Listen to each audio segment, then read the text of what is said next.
राजा खनित्र की कथा।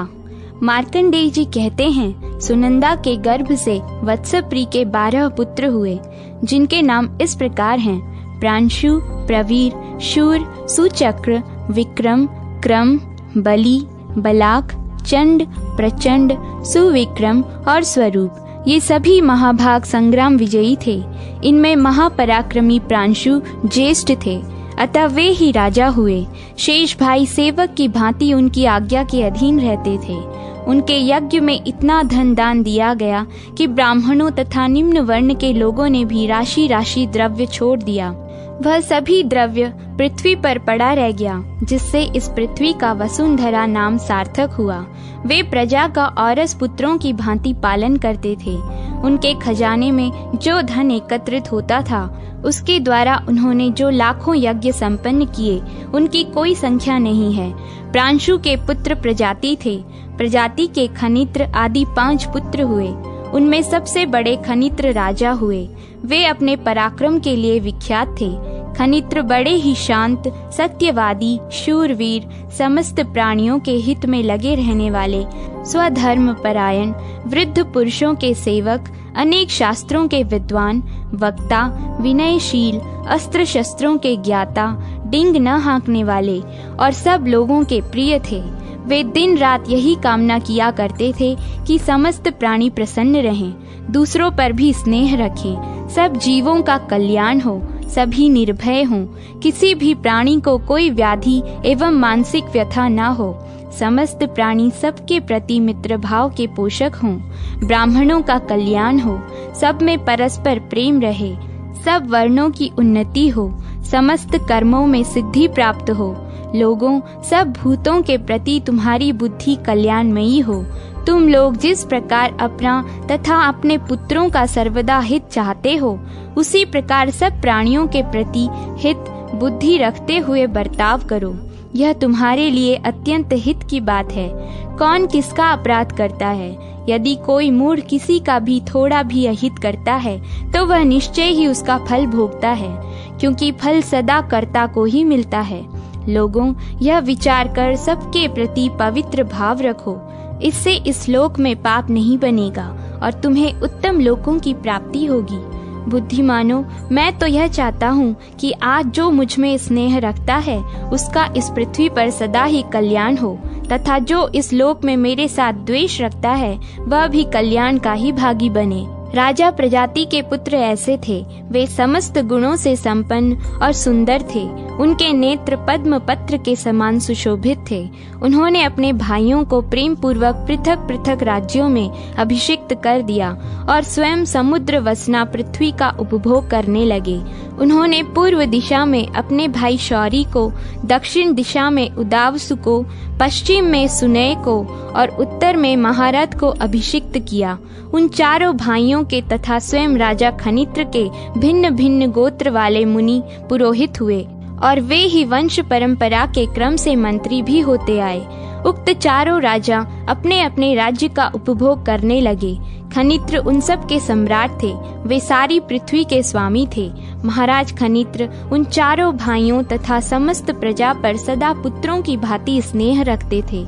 एक दिन राजा शौरी से उनके मंत्री विश्ववेदी ने एकांत में कहा, राजन, मुझे आपसे कुछ कहना है। जिसके अधिकार में यह सारी पृथ्वी रहती है, उसी के वश में अन्य सब राजा भी रहते हैं। वह तो राजा होता ही है, उसके पुत्र पौत्र तथा वंश के लोग भी क्रमशः राजा होते हैं। इसलिए आप हम लोगों को साधक बनाकर अपने बाप दादों के राज्य पर अधिकार कर लीजिए। हम इस लोक में ही आपको लाभ पहुंचा सकते हैं, परलोक में नहीं। राजा ने कहा, हमारे ज्येष्ठ भाई राजा हैं और हम लोगों को पुत्र की भांति प्रेम से अपनाए रखते हैं, फिर हम उनके राज्य पर किस प्रकार अधिकार जमाएं? विश्ववेदी बोले, राजन, आप राज्य पर अधिकार कर लेने के बाद राजोचित धन संपत्ति के द्वारा अपने बड़े भाई की पूजा करते रहिएगा। भला राज्य प्राप्ति की इच्छा रखने वाले मनुष्यों में यह छोटे बड़े का भेद कैसा? विश्ववेदी के इस प्रकार समझाने पर शौरी ने उनकी इच्छा के अनुसार काम करने की प्रतिज्ञा की। तब मंत्री ने उनके अन्य भाइयों को भी वश में किया। फिर साम दान आदि के द्वारा उन सब के पुरोहितों को भी फोड़ लिया। फिर वे चारों पुरोहित महाराज खनित्र के विरुद्ध भयंकर पुरस्चरण करने लगे। उनके आभिचारिक कर्म से 4 कृत्याएं उत्पन्न हुई। वे सभी विकराल, बड़े बड़े मुख वाली तथा देखने में अत्यंत भयंकर थीं। उनके हाथों में भयानक एवं विशाल त्रिशूल था। वे सभी राजा खनित्र के पास आईं। राजा साधु पुरुष थे, अतः उनके पुण्य समूह से वे परास्त हो गईं और लौटकर उन दुष्टात्माओं पुरोहितों पर ही टूट पड़ी। कृत्याओं ने उन चारों पुरोहितों तथा शौरी के दुष्ट मंत्री विश्ववेदी को भी जलाकर भस्म कर डाला।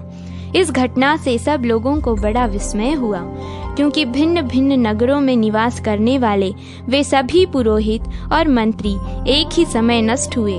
महाराज खनित्र ने भी जब सुना कि भाइयों के पुरोहित मर गए और मंत्री विश्ववेदी भी जलकर भस्म हो गए हैं, तब उन्हें बड़ा विस्मय हुआ। उन्होंने सोचा, यह क्या बात हो गई? महाराज को इसका कुछ भी कारण मालूम नहीं। तब उन्होंने अपने घर पर पधारे हुए महर्षि वशिष्ठ से पूछा, ब्राह्मण, भाइयों के पुरोहित और मंत्री जो नष्ट हो गए, इसका क्या कारण है? राजा के इस प्रकार पूछने पर महामुनि वशिष्ठ ने सब वृत्तांत ठीक ठीक बता दिया। शौरी के मंत्री ने जो भाइयों में भेद डालने वाली बात कही थी और शौरी ने जो उत्तर दिया था, पुरोहितों ने जो अभिचार कर्म किया तथा जिस कारण उनकी मृत्यु हुई, वे सब बातें महर्षि ने निवेदन की। यह सब समाचार सुनकर महाराज खनित्र ने कहा, मुझ पापी, भाग्यहीन तथा दुष्ट को धिक्कार है, जिनके कारण 4 ब्राह्मणों की हत्या हुई है।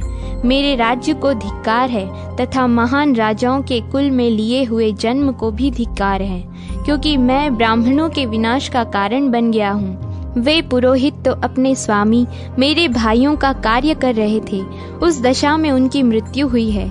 अतः दुष्ट वे नहीं हैं, मैं ही दुष्ट हूँ, क्योंकि मैं ही उनके नाश का कारण बना हूँ। ऐसा विचार करके महाराज खनित्र अपने क्षुप नामक पुत्र को राज्य पर अभिषिक्त करके 3 पत्नियों के साथ तपस्या के लिए वन में चले गए। वे वानप्रस्थ के नियमों के ज्ञाता थे, अतः वन में जाकर उन्होंने 350 वर्षों तक घोर तपस्या की। तपस्या से शरीर को दुर्बल करके समस्त इंद्रियों को रोककर वनवासी नरेश ने अपने प्राण त्याग दिए। इससे वे संपूर्ण कामनाओं को पूर्ण करने वाले अक्षय पुण्य लोकों में गए। उनकी 3 पत्नियां भी उन्हीं के साथ प्राण त्याग कर उन्हीं लोकों में गईं। राजा खनित्र का यह चरित्र सुनने और पढ़ने पर मनुष्यों का पाप नष्ट करने वाला है। अब शुभ का वृत्तांत सुनो।